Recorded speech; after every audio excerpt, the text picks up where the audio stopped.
அம்மா வீட்டு ஆச்சி எபிசோட் 16 தான் பார்க்க போகிறோம். இப்போ தான் +1 முடிச்சிருக்கா, என்ன இன்னும் ஒரு வருஷம் தானே. பொம்பளை பிள்ளைங்க நாளைக்கு போகிற வீட்டில் எப்படி இருக்குமோ தெரியாது. நம்ம கையில் இருக்கும்போதே ஊர் உலகத்தை தெரிஞ்சு நடந்துக்க பழக்கப்படுத்திக்கணும். இல்லைன்னா ரொம்ப கஷ்டம். இந்த தாமரை கூட வேலை பார்த்துச்சுல ஒரு பொண்ணு, அதோட அக்காவை கல் உடைக்க அனுப்பி அவர் ரத்தத்தை உறிஞ்சி பாவி பசங்க எலும்பாக படுக்க வச்சுட்டானுங்க. தாமரைக்கு அவங்க அப்பா வெளி உலகம் தெரியாமலே கட்டி கொடுத்துட்டாரு. இந்தா அவள் பொழப்பு ஏதோ ஓடிட்டு இருக்குது. நம்ம கையில் என்ன இருக்குது என்ன. தாமரை வீட்டுக்காருக்கு தொழிலில் கொஞ்சம் அப்பப்போ கஷ்டம்னு வருத்தப்படுவா. என்ன செய்ய, பொம்பளை பிள்ளைங்க வேலைக்கு போகிறதான் நல்லது வள்ளி என்றாள் அண்ணன்.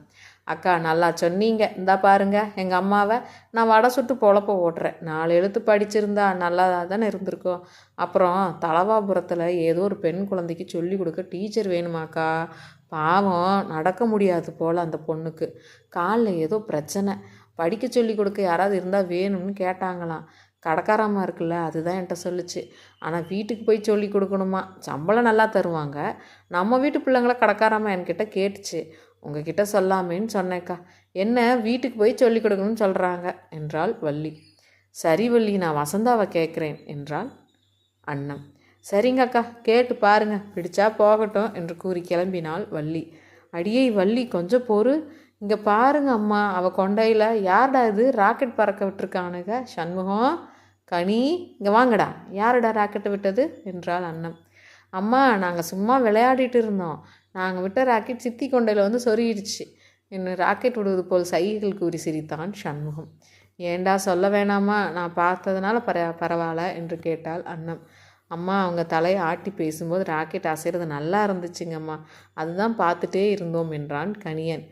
டிஷும் டிஷும் என்று துப்பாக்கி வைத்து சுடுவது போல் வள்ளியை நோக்கி ஓடி வந்தான் கண்ணன். டே டே டே என்னடா செய்கிற என்று திரும்பி பார்த்தாள் வள்ளி. சித்தி, ராக்கெட்டை நான் சுட போகிறேன் என்றான் கண்ணன். எப்பா சாமிங்களா, பிடிங்கடா உங்கள் ராக்கெட்டு. அக்கா, நான் கிளம்புறேன் என்று ஓடினாள் வள்ளி. வசந்தா, உங்கள் சித்தி வள்ளி வந்திருந்தா. தலவாபுரத்தில் யாரோ ஒரு பிள்ளைக்கு வீட்டுக்கே போய் சொல்லி கொடுக்கணுமா. பாவம் நடக்க முடியாத பிள்ளை போல என்று கூறினாள் அண்ணன். ஆமாம்மா, நான் வேலை பார்க்குற பள்ளிக்கூடத்தில் கூட வேலைக்கு பார்க்குற டீச்சர் எல்லாமே பேசிக்கிட்டு இருந்தாங்க. வீட்டுக்கு வந்து சொல்லி கொடுக்கணும், ஆள் கிடைக்குமான்னு கூட பள்ளிக்கூடத்தில் கேட்டாங்களாம். அப்படி யாரும் வர்றது கஷ்டம்னு சொல்லி விட்டுட்டாங்க. ஏன் கேட்குறீங்க என்று கைகளை அசைத்து கேட்டாள் வசந்தா. வசந்தா, நீ வேணும்னா கேட்டு பார்க்கலாமே என்றாள் அண்ணன். அம்மா, என்ன சொல்கிறீங்க? வீட்டுக்கு போய் சொல்லி கொடுக்கணும், அதெல்லாம் நமக்கு வேணாம்மா. அவங்க எப்படி இருப்பாங்களோ, எதுக்குமா என்றாள் வசந்தா. அதெல்லாம் நல்ல குடும்பம் தானா வசந்தா. பள்ளிக்கூடத்தில் அத்தனை பிள்ளைகளுக்கு சொல்லி கொடுக்கணும். ஆனால் இங்கே ஒரே பிள்ளை தானே, 4வது படிக்குதான். சரியா, நீ நல்லா யோசிச்சு பார் வசந்தா. சம்பளம் நிறைய தருவாங்களாம். எல்லாம் யோசிச்சு பார்த்து சொல்லு சரியா. நான் இந்த கதையை போய் படிக்கிறேன் என்ற புத்தகத்தை எடுத்து படிக்க ஆரம்பித்தாள் அண்ணன். என்ன அண்ணா, பரீட்சைக்கு படிக்கிற உன் மகளுங்க உன்னை பார்த்தாது கற்றுக்கணும், எப்படி படிக்கிறதுன்னு என்று சிரித்தாள் மீனாட்சி ஆச்சி. எனக்கு வேறு என்னம்மா பொழுது இருக்குது சொல்லுங்கள். எனக்கு என்னோடய கண் தான், காது, பார்வையில் தான் பார்த்து தெரிஞ்சுக்க முடியும். அப்படி பார்க்கும்போது இந்த புத்தகங்கள் தான் எனக்கு நல்ல துணையாக தெரியுது என்றால் அண்ணன். உண்மைதான் அண்ணன், இந்த மீன் இருக்குது பாரு, அது பார்வையிலே பிள்ளைங்களை வளர்க்குமா. நீ உன் பிள்ளைங்களையும் அப்படித்தான் பார்த்து பார்த்து செய்கிற. ஆனால் அண்ணா, உன் உள் மனசில் ஒரு ஓரத்தில் ஒரு குறை மட்டும் இருக்குது. அது பெத்தவ எனக்கு தெரியும். ஆண் துணை இல்லாமல் பிள்ளைகளை வளர்த்து கல்யாணம் செஞ்சு கொடுக்க போகிறோமேங்கிற பயம்தான். நான் சொல்கிறது சரிதானே என்று கேட்டாள் மீனாட்சி ஆச்சி. நீங்கள் சொல்கிறதும் சரிதாம்மா. என்னால் முடிஞ்சதை செய்ய முடியும். கல்யாண காட்சின்னு வரும்போது நான் யாரை போய் என்னன்னு விசாரிப்பேன் சொல்லுங்கள். ஏதோ என்னால் முடிஞ்சது என் பிள்ளைகளை எல்லாத்தையும் சமாளித்து போகிற மாதிரி வளர்த்து அனுப்ப தான் முடியும். என் கையில் இருக்கும்போதே அதுங்க கஷ்ட நஷ்டத்தை தெரிஞ்சு பக்குவமாக இருந்தால் தான் போகிற இடத்துல என்ன பிரச்சனை வந்தாலும் சரி செஞ்சு வாழ பழகிக்குங்க. அவங்க அப்பா இருந்தால் நல்ல இடமா தேடி விசாரித்து கட்டி கொடுப்பாரு. என்னால் அவர் அளவுக்கு முடியாது தானே. கல்யாண பேச்சுக்கு நான் விசாரிக்க போக முடியுமா? அப்படியே நான் ரொம்ப விசாரிக்க போனால் ஊர் உலகம் என்னன்னு சொல்லும். ஆனால் என் பிள்ளைங்க இரும்பு மாதிரி வளர்த்துட்டா எதையும் துணிச்சலாக தாங்கும் பக்குவம் வரும். அதுக்காகத்தான் எல்லா பிள்ளைங்களையும் படிச்சுட்டு வேலைக்கு போய் அனுபவ பாடத்தை கற்றுக்கிட்டோம். இப்போ இருந்து குடும்ப பாரத்தை சுமந்து பழகினா தான் போகும் இடத்துல எதுவும் வலிக்காது. ஒரு அம்மாவாக நான் என் பிள்ளைகளுக்கு இந்த நிலையில் எதைத்தான் செய்ய முடியும் என்று கூறினாள் அண்ணன். உன் இடத்துல இருந்து யோசிச்சா நீ சொல்கிறது சரிதான் அண்ணா. நம்ம நிலைமையில் வேறு என்ன செய்ய.